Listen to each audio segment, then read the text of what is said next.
Il est 19h45, bonsoir et bienvenue dans ce journal. Immersion dans le quotidien des électriciens bâtiments, c'est un métier qui exige habileté et précision. L'électricien bâtiment installe et dépanne les réseaux et équipements électriques. C'est un moyen de déplacement qui offre à ses passagers un certain confort et surtout une protection. Au Bénin, les véhicules sont vendus à l'état neuf et en occasion, le prix reste pour beaucoup le facteur déterminant. Nous irons en Ouganda découvrir comment une initiative de reboisement lancée en 2005 commence à porter ses fruits. Un pays qui a déjà perdu la moitié de ses forêts depuis 1990.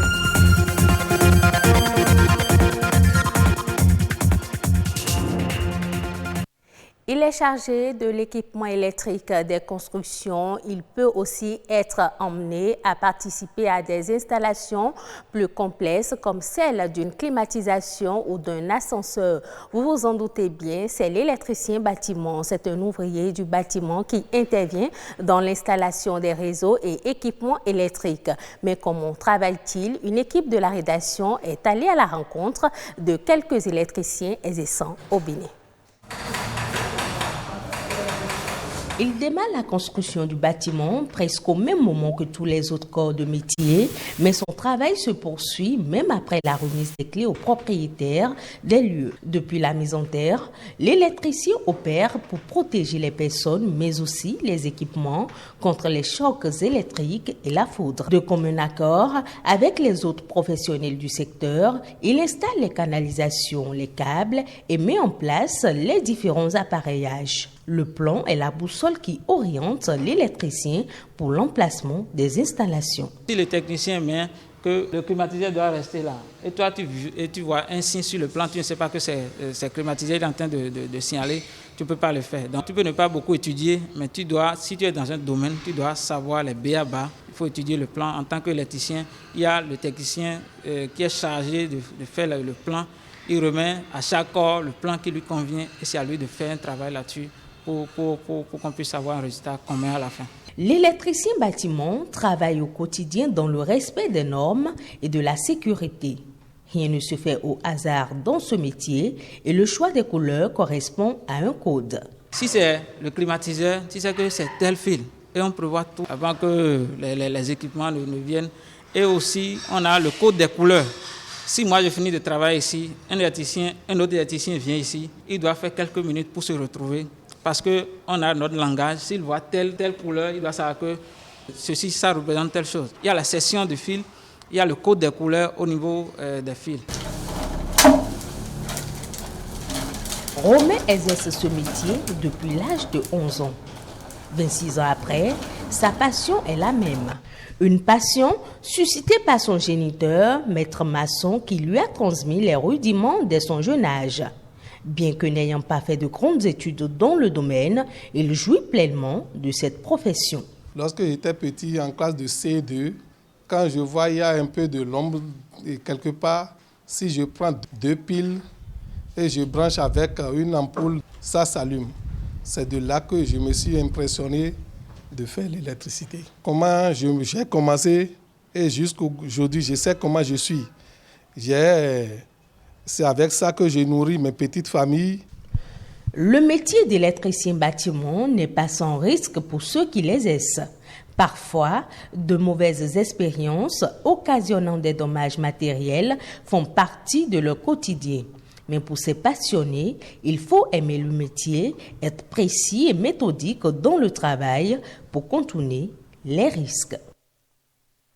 Sur le marché de l'automobile, on retrouve des voitures neuves et d'occasion. C'est un moyen de déplacement qui rassure de nombreux utilisateurs de véhicules. Il faut alors faire un bon choix en tenant compte de la qualité du véhicule. Ceci permet à l'utilisateur d'éviter les pannes répétées qui obligent à les abandonner dans les garages automobiles. Entre le véhicule neuf et celui d'occasion, lequel choisir? Réponse dans ce reportage de Evra Anali. Le marché des véhicules d'occasion est un marché prospère. En 2018, selon l'Agence nationale des transports terrestres, 23 000 véhicules d'occasion sont importés chaque mois et 1 500 véhicules neufs par an. l'occasion attire par son coût abordable. Le marché béninois ne vient pas comme ça. C'est pourquoi vous allez voir, il y a beaucoup de voitures que les Nigériens en prennent et c'est ça qu'on importe. C'est les étrangers qui viennent souvent, les pays limitrophes, les Burkinabés, les Nigériens, plus les Nigériens qui venaient plus. C'est eux les grands consommateurs. Un marché qui pèse plus lourd que le neuf. Voilà comment on est tenté de définir le secteur des véhicules d'occasion. Cependant, un véhicule d'occasion peut cacher des surprises pas toujours agréables. Les véhicules d'occasion leur permettent à un moment donné de satisfaire leurs moyens de déplacement. Mais au bout de 2 mois, 3 mois, ils commencent pas à avoir des problèmes. Parce que c'est des véhicules qui sont suffisamment utilisés avant de venir dans nos pays. Pour la plupart, les véhicules d'occasion représentent la bonne affaire, voire même l'affaire du siècle. Mais il faudrait garder en tête qu'un véhicule d'occasion vous réserve beaucoup de surprises. Et ces mauvaises surprises-là balaient drastiquement l'opportunité en fait, de prix à moins de coût des véhicules qu'on trouve généralement sur le parc. Alors le véhicule neuf, dites-vous que c'est quand même l'assurance d'une sécurité. Pendant minimum, quand vous l'entretenez bien, 10 ans. 10 ans pendant lesquels vous n'avez pas de problème majeur. C'est-à-dire que tous les problèmes liés au moteur, tous les problèmes liés au calculateur, ça c'est des problèmes c'est des vices qui sont souvent cachés quand on achète des véhicules d'occasion. La crise a renforcé le marché de l'occasion. Chacun cherche avant tout le meilleur prix. Les chiens de douane ne sont pas égaux. Il y a d'autres qui ont les moyens d'aller directement dans les usines pour acheter les véhicules neufs. Il y a d'autres qui préfèrent acheter des véhicules d'occasion. Mais naturellement, on constate que les véhicules d'occasion sont plus résistants que les véhicules tout neufs. Pour convaincre, les concessionnaires de véhicules neufs ont des arguments bien rodés. Acheter un véhicule neuf, ça présente beaucoup plus d'avantages. À savoir, vous l'avez à l'état neuf, vous êtes à l'abri de ces petits problèmes de réparation sporadique. Donc vous avez plus d'avantages. Par contre, sur les véhicules d'occasion, pour la plupart du temps, c'est des véhicules masqués. Et masqués, c'est des véhicules accidentés qu'ils essaient de retaper, de nous envoyer. Selon le constat, seule l'administration publique et quelques grosses entreprises achètent leurs automobiles chez les concessionnaires de véhicules neufs. En général, les particuliers plébiscitent les véhicules de seconde main. Venons-en maintenant à l'environnement pour parler du dragage de sable. Le dragage constitue aujourd'hui l'un des procédés utilisés pour l'extraction de sable pour les travaux de construction ou pour faciliter la fluidité du transport fluvial. C'est une technique qui cause assez de dommages à l'environnement. Flavien Ediadovono, environnementaliste, nous éclaire au micro de François Issou et Arthur Wendo. Le dragage, c'est une opération qui consiste à extraire le sable, des matériaux ou des sédiments d'un cours d'eau ou bien d'un plan d'eau. On peut procéder au dragage d'un plan d'eau lorsque le plan d'eau est comblé, lorsque le plan d'eau a beaucoup de sédiments, lorsque le plan d'eau commence par déborder. Vous savez, aujourd'hui, en plus de l'eau, qui est une ressource très utilisée, la seconde ressource naturelle qu'on utilise beaucoup, c'est le sable. Sa consommation est d'environ 15 milliards de tonnes par an. Donc, il s'agit d'un bien indispensable pour la construction. Le dragage de sable, lorsqu'il n'est pas bien fait, peut contribuer au déséquilibre de l'écosystème aquatique. Vous savez, dans un lac, par exemple, il y a des poissons et des endroits où on fait beaucoup de dragage. Quand je prends le cas du lac Nokwe, au niveau de Bonou, au niveau de Adjoum, au niveau de Soava, il y a des gens qui font beaucoup de dragage, n'est-ce pas? Dans ces endroits-là, vous n'allez pas avoir des poissons parce que l'endroit est tout le temps en mouvement, l'eau est tout le temps agitée, les poissons fuient ces endroits. Le dragage, lorsqu'il n'est pas fait dans de bonnes conditions, amène à un approfondissement du cours d'eau ou du plan d'eau.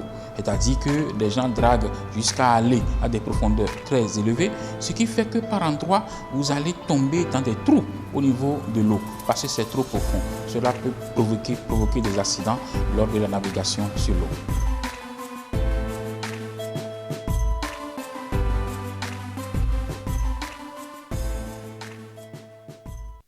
On reste dans le secteur de l'environnement, mais en Ouganda cette fois, ce pays est connu pour ses forêts denses. Mais depuis 1990, le pays a perdu la moitié de ses forêts. Une initiative nationale lancée en 2005 commence à porter ses fruits. Suivons le reportage de nos confrères de France 24. À une trentaine de kilomètres de la capitale ougandaise, cette canopée verdoyante abrite des centaines d'espèces animales et végétales. Une véritable renaissance pour la forêt de Mpanga, récemment revitalisée par une campagne nationale de reboisement. Several incentives were thought about, including putting aside land in Central Forest Reserves for afforestation. Le programme, mis en place en 2005, attribue des parcelles de terre à des entreprises d'exploitation forestière pour qu'elles y plantent des arbres. Près de 100 000 hectares ont ainsi été reboisés en 15 ans en Ouganda. Une initiative importante pour la biodiversité, mais qui répond aussi à des impératifs économiques et énergétiques. If you don't have health forests that can help you form the needed rain to support agriculture, then you will have to invest heavily into the irrigation. Il reste pourtant un défi de taille. En Ouganda, où l'électricité est parmi la plus chère d'Afrique, près de 90% de la population continue d'utiliser le bois comme principale source d'énergie.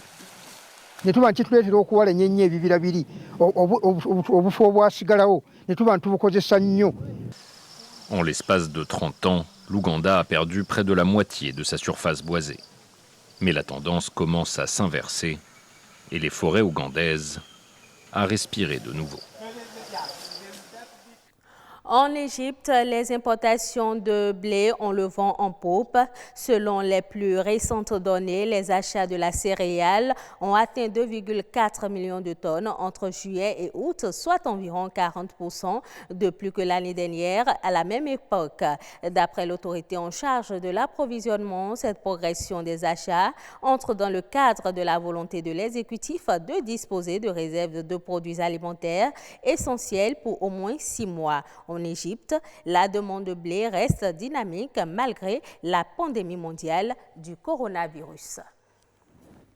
Ce sera tout pour cette édition que vous pouvez retrouver sur le site de l'ORTB, www.ortb.bj. Passez un agréable week-end en compagnie de nos programmes.